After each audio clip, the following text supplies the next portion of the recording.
Hello, everyone. Welcome to another episode of the podcast, Control or Be Controlled, a podcast designed to help you start thinking differently and take control of your life.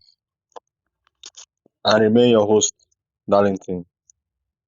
Today's guest is Sean, an orthopedic surgeon, Air Force veteran, and author, who also served as a trauma surgeon. His perspective on life and success was profoundly reshaped when his middle daughter was born with trisomy 21 Down syndrome, leading him to rethink what independence, capability, and a meaningful life truly mean. He is also the author of 5 novels and graphic novel inspired by his experience as both a doctor and a father. Sean, welcome to the show. Morning. Thanks for having me. Thank you very much, Sean. So before we get into it, can you please introduce yourself to my audience? Yeah, hello. My name is Sean Adelman. As Darrington mentioned, I'm an orthopedic surgeon who works as a trauma surgeon. I currently live in Seattle, and I have 3 wonderful kids. My middle daughter has trisomy 21, which is Down syndrome. And as Darrington mentioned, that's sort of, it has changed my life in ways that I could have never imagined. And she continues to teach me what it means to be a person and what it means to be successful. Thank you very much, Sean. So let's get into it in proper. I have some questions here for you, and I'm sure my listeners will also like to get answers to these questions. So what inspired you to become an author alongside your career as a surgeon? Oh, that's a great question. It's a sort of a multi-point answer.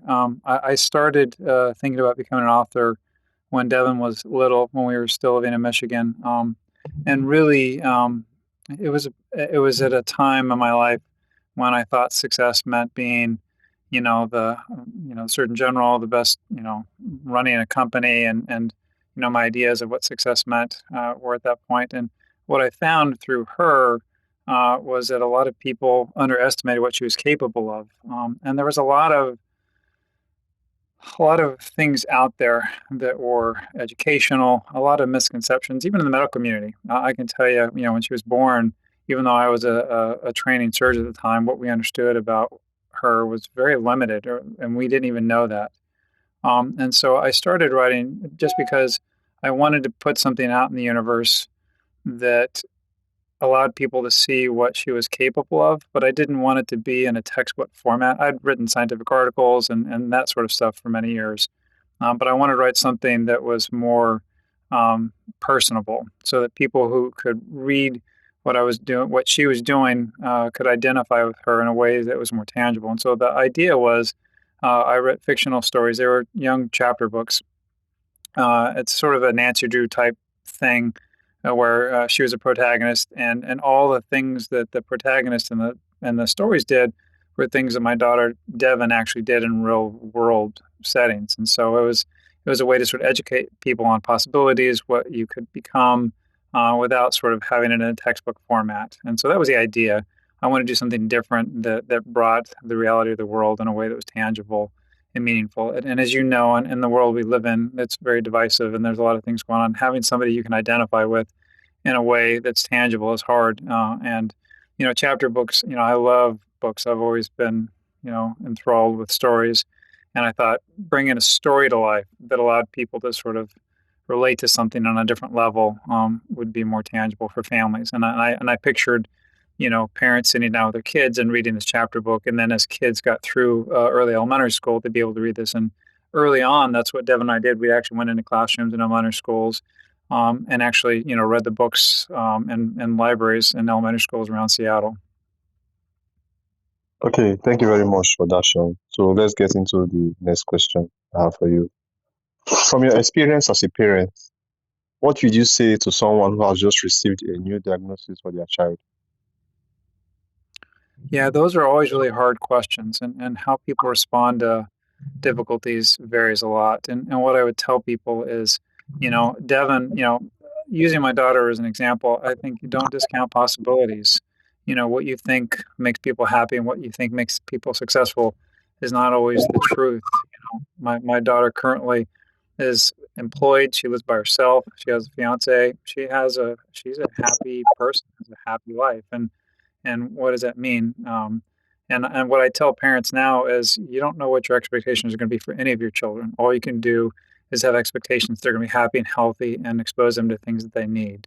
And so the mission that we have, and because we work with a lot of Down syndrome uh, um, community events around the greater Seattle area, and we're in Michigan as well, is really just raising people's expectations. So what I tell young parents is, my daughter went to college, she's got a job, she's got a boyfriend or fiance, she lives a happy life. None of us knows what's going to happen with any of our children.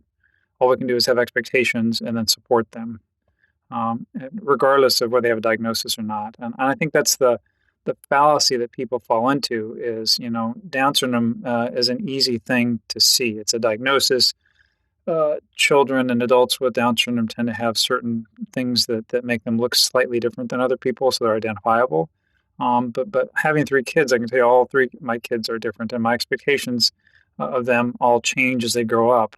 And to fall into this fallacy that just because my child has this diagnosis, that they're going to be limited by that. And I can tell you from my personal experience that all the expectations that the medical community and the people around me had for Devin at the time were completely false.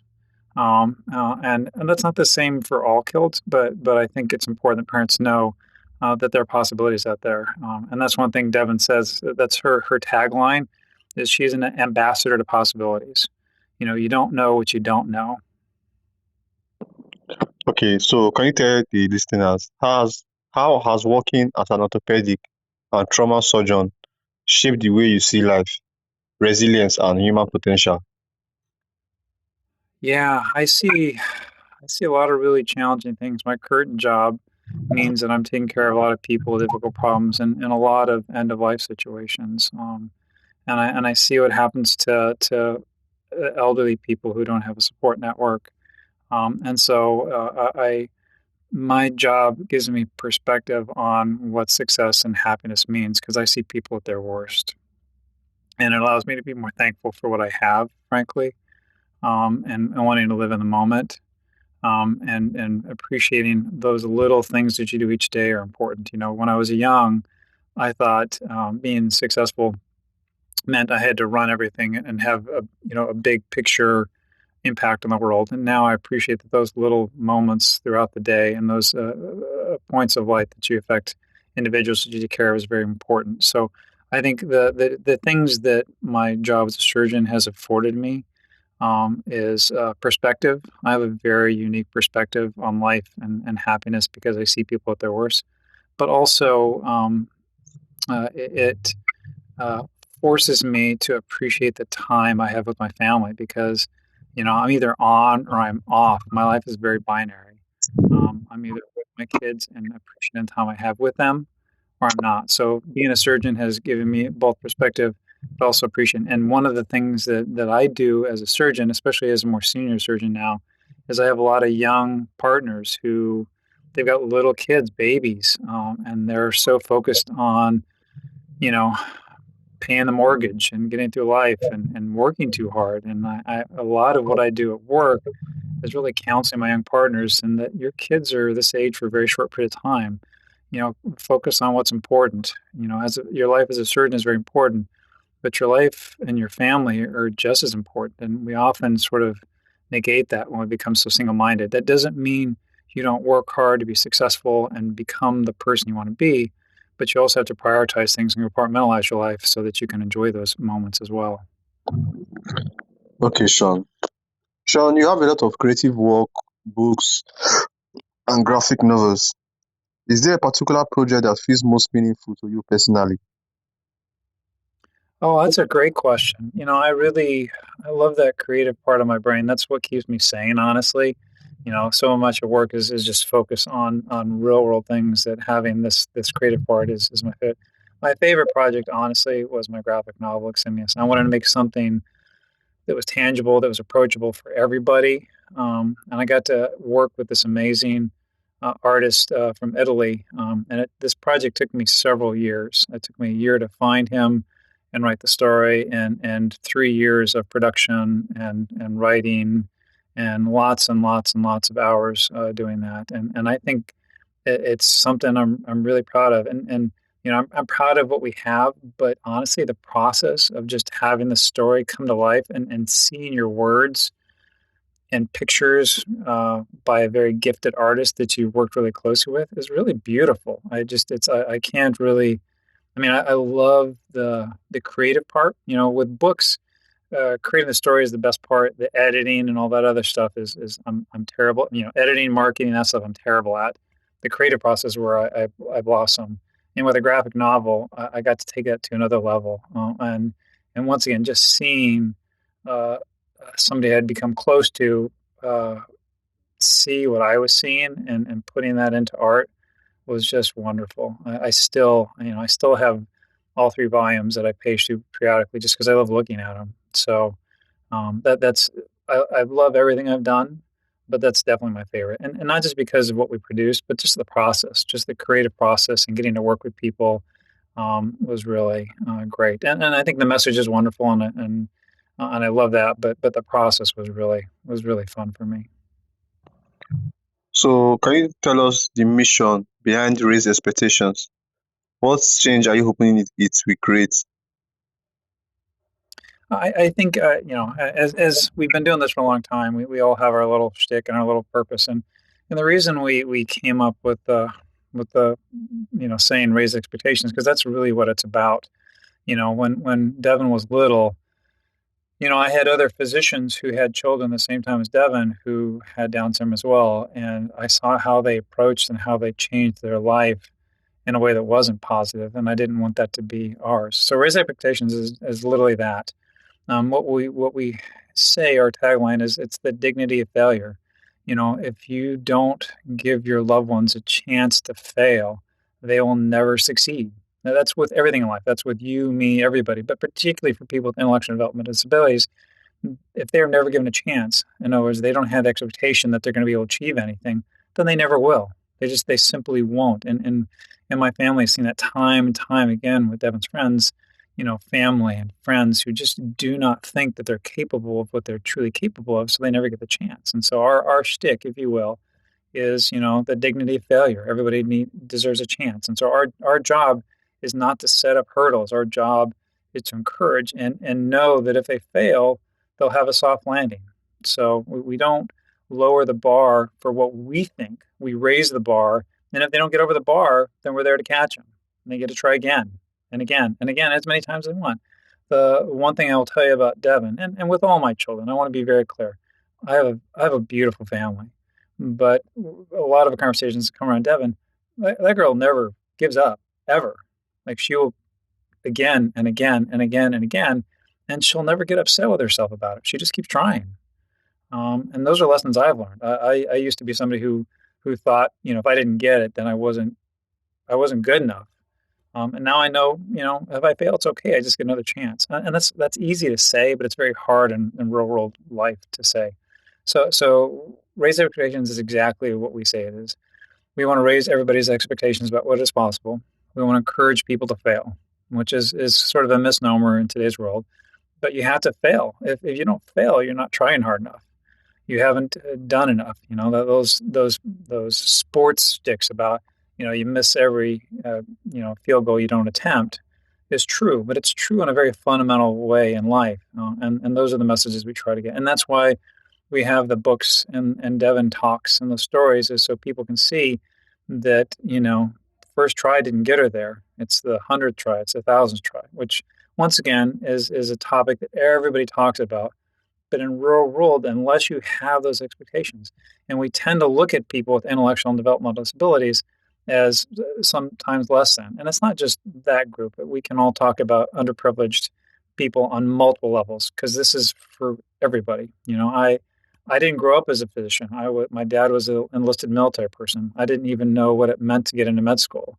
And only by thinking that I could do something was I able to do those things. And those are the messages we want to pass on to everybody. Not all of us will achieve the same level or the same whatever.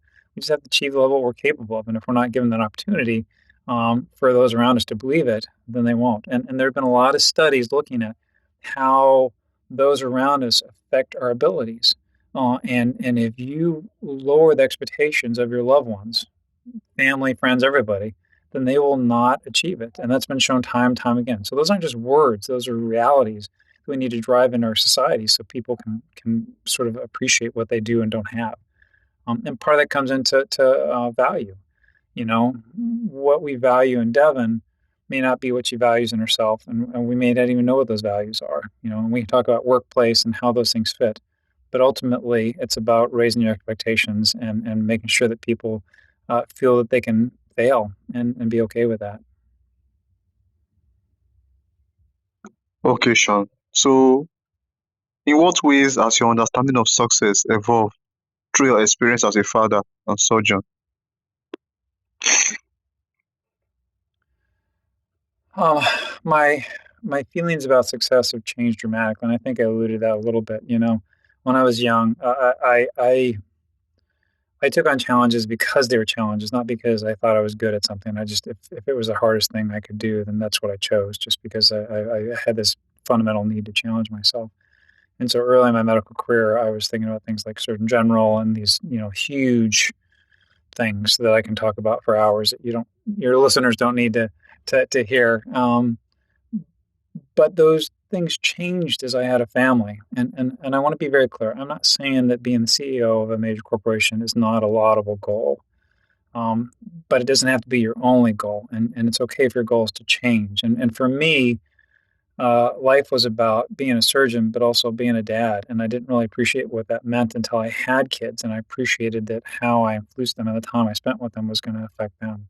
So my goals for being a leader changed, and not just a leader of a company or a group, but a leader for those around you, setting by example. And so my views on success have changed in that I want to be a good parent. I want to be present, but I also want to be a leader in a way that's laudable. And in other words, I want my actions every day to be an example for those around me. I want to be the person that makes everybody's day a little better. And each interaction I have is a thoughtful, positive approach. We all have bad days. I don't mean to say that, but my goals of success have changed, and that I appreciate that my direct influence on those around me is just as important as signing people's checks as a leader of a company, which was not something I would have said when I was in high school and college. And now I appreciate the importance of those things. I don't. Hopefully that made sense. I feel like I rambled a little bit there. That makes sense, actually. That makes sense, Sean. Thank you very much for that. You have basically exhausted most of my questions. So, I have one more final question for you, Sean. And this one, I think, is a little bit personal and particular to you as well. So, how has your family, including your other children, been impacted by this journey and your work? Yeah, that's a great question. Um, on one level, you know, I've been able to provide for my family in ways that my parents weren't able to provide for me. I mean, my don't get me wrong, my parents were successful in their own way and provided for me, but I've been able to sort of grow my family in ways that I'm very thankful for. And one of the things we try to do, and I think you heard me say this a little bit, is, you know, the family doesn't evolve around our child with special needs. I have a beautiful, wonderful wife, and I have two. My youngest child is a mechanical engineer who's getting his master's degree, and he's a force of nature in a positive way. And so, and I think all parents go through this. You know, you want to, particularly if you have more than one child, you don't want to put all your effort into one child. You want your kids to feel loved in their own way. And so we try very hard with that. But it's been very challenging with having a special needs daughter because a lot of our energy goes into the things around her. And so what we've tried to do is bring those lessons from her working with disadvantaged communities to our other kids, and in terms of this isn't just about you, this is about the world we live in and how you can have an impact, and we're doing these things with her, but you have to choose your own thing. We don't ask for our other children to be her caretaker. At some point in life they might, and I think we can talk about culturally. The U.S. is I've been all over the world, and a lot of cultures look at the extended family in a very different way. When we were in Vietnam, the families, you don't just see kids with Down syndrome out and about because the families do everything. They have an extended family that supports them in ways. The adult kids are still living in the same house as the parents did. And when I was young, successful parenting was your kids are out of the house after high school and you never see them again. And so the one lesson having Devin in our house is say that family and extended family, having adult children live in your home is not a bad thing. It's a positive. I love my kids and having them here makes me happy. And when they choose to move on, that's great. But we don't have this pressure. Their families have to fly the coop, as it will. And so having Devin as an adult in our house for longer than normal you would see just allowed us to sort of experiment with what an extended family is, bringing my parents in the house and that sort of stuff. So three things is one is really maintaining those relationships with all of our kids and making sure that they feel special in their own way. Two is, extended families are important in how we support each other throughout the cycle of life, not just when our kids are young. Um, and then just making sure that our kids have perspective, having a child who's different, who people over time have said negative things about her. When she was on social media, she was an ambassador for the Special Olympics national games in 2018, and there were a lot of negative people saying things. When she would ride her bike home from work, people would yell the R word at her just randomly. And so having my other children see that, I think fostered a level of empathy that maybe they wouldn't have if we didn't have the family we have. Thank you very much for that, Sean. Thank you so much. Thank you for being a guest on this special episode on my show. Thank you for bringing your insights and your perspective and your experience to my audience as well. Thank you very much. Thank you. Yeah, it's lovely being here. So before you go, where can my audience find out more about you and about your work and connect with you as well? I'm sorry. I said before you go, where can my audience find out more about you, about your work, and connect with you as well? Yeah, we would love to. This is all about acceptance and inclusion for everybody, and I want to be very clear about this. This is not a diagnosis specific conversation. This is humans trying to relate to humans on a very fundamental level through trials and tribulations of just being alive in this time. Raise expectations is probably the best way to get a hold of us. Our website. And our mission is really just to be an example for those. I don't.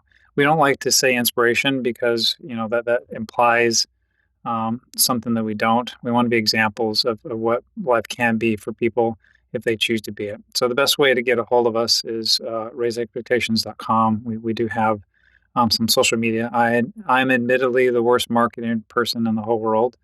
I love talking. I love interacting with you, Darrington. This is special for me because I really enjoy telling our story. But that's the mission. That's the hope. Conversation, acceptance. Being able to say hi to somebody and smile at somebody, just because they're there, I think is important. Thank you very much, Sean. Thank you once again. Thank you for bringing meaningful insights. Thank you for bringing for sharing your story, your perspective, and your work you are doing to reshape how we think about expectations, capability, and what a meaningful life looks like. And to everyone out there who is listening right now, sometimes the most important shift isn't changing what we see, it's changing what we believe is possible for the people right in front of us. Until next time, see you again on another episode. Take control or be controlled. Bye, guys. Thanks, Darlington. That was beautiful. Thank you very much, Sean.